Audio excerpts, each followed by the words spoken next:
Ние знаеме дека на локални ниво, па дури и на државно, на централно ниво, многу е тешко да се прават медиуми кои што ќе обстојуват само од комерцијални интереси.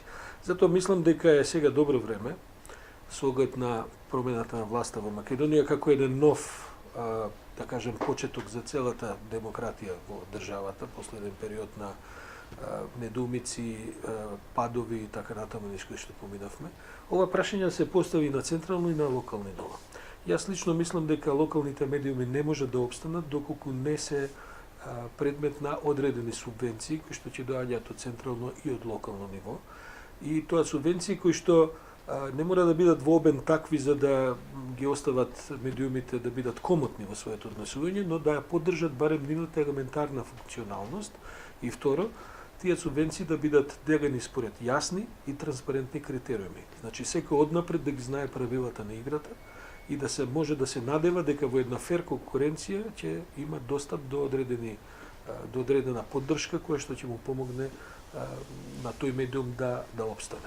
Таа тема не е тема која е карактеристична само за Македонија, во развиените демократски држави.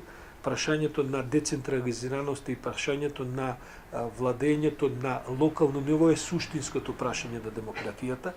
Речи си да не познавам европска држава, каде што ние се стремиме, на овој развиен запад, каде што тие медиуми не се субвенционирани. Значи и во Холандија, и во Норвешка, и во Франција тие медиуми се субвенционирани. Само што се субвенционирани на еден начин кој што гарантира транспарентност и фер во критериумите. Затоа мислам дека веројатно преку, предпоставувам, Сдруженијето на новинарите на Македонија, кое што е сепак една силна институција која ги застапува нашите професионални интереси, би требало повторно да се покрене таа инаку дискутирана, дебатирана тема во Македонија во изминатите 30 години, како да се обидеме на локални ниво, да дојдеме до некаква субвенционирана помош за обстојување и за растење на локалните медиуми. Тоа е дебата во која што нема да бидат спротиставените страни, нема да биде лесна дебатата, бидејќи пари нема, знаеме, и на локално и на централно ниво, но ние гледаме дека кога политичкиот интерес постои, градоначелниците сакаат да даваат пари, потоа и да се сликаат на телевизиите и да даваат коментари за порталите или за радијата и така натаму, кои што тие ги финансираат, се мисли од нивниот буџет, иако тој буџет е во суштина буџетот на граѓаните кои што живеат во општините.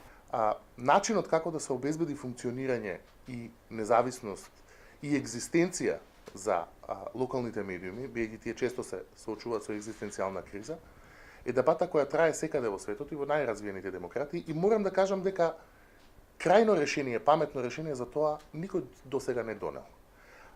Тешко се обстанува на локално ниво, особено во услови на еден мал пазар, ние сепак не сме Германија или Соединетите американски држави, каде и локалната економија е доволно силна.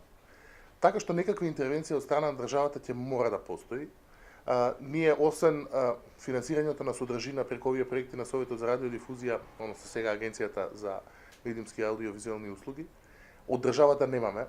Гледаме една констрикција на такви субвенции. Мислам дека тоа треба да се подразмисли повторно како некаков модел, бидејќи локалните медиуми имаат подиректна врска со граѓаните.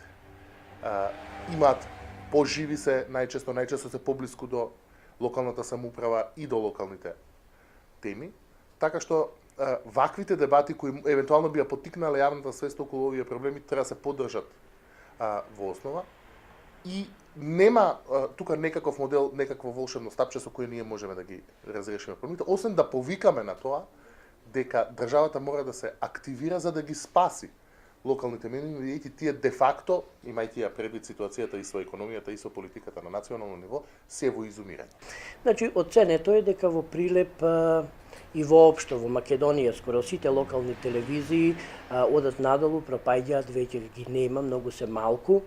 Оценето е дека тие кои се финансираат обично имаат отворена или скриена партиска агенда, што од друга страна доведува и до подвоеност на вестите, како што го имаме во цела Македонија, така се прекршува и овде, но исто така нема покривање на локални проблеми. Ги нема помалите приказни ја нема едукацијата на граѓаните, информирањето за многу битни работи и го нема она граѓанско новинарство кое понекогаш треба да ги фати политичарите на дело, да ги види лошите насоки на водење на една општина, лошите насоки на функционирање на одредена национална или локална институција.